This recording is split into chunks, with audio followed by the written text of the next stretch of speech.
Welcome back, friends! Here on our YouTube channel, your host, Adelino Lino. For today's video, we are going to make a computer table out of an old wooden table stand. We're going to start after my short channel introduction.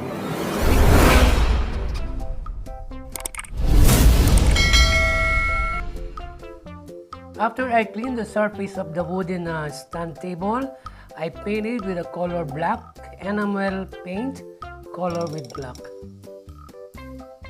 It's nothing to worry, it's about how to paint your wooden stand as long as you cover all the surface with the paint color black. Just use a simple technique method of painting, just a single stroke. Just cover up all the surface of the wood. I love how they make this wooden stand because of the balusters and the details are so beautiful. That's why I kept it, and I know somehow I can use it for my future DIY just like this. Just keep on going, just painting up and down. Just enjoy it, have fun, relax, and that's so easy. That's good job.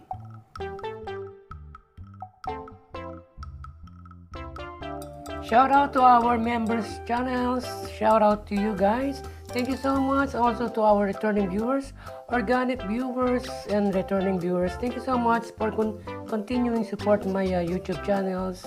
Thank you so much to all the newcomers who's not yet subscribed. Please don't forget to like and subscribe, and don't forget to hit the notification bell so that you will notify for my upcoming videos.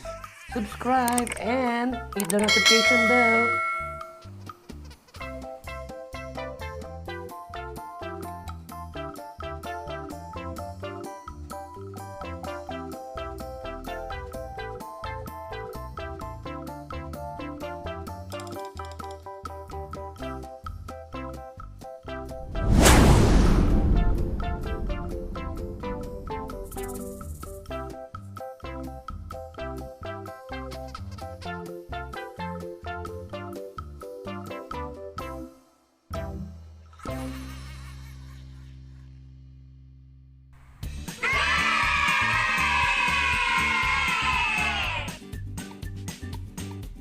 And here our computer table.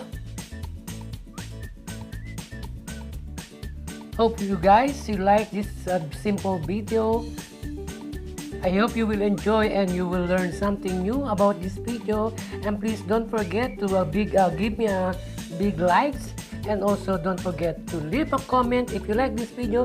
Please leave comment. Thank you so much for watching. See you guys on our next video. Keep safe. Goodbye.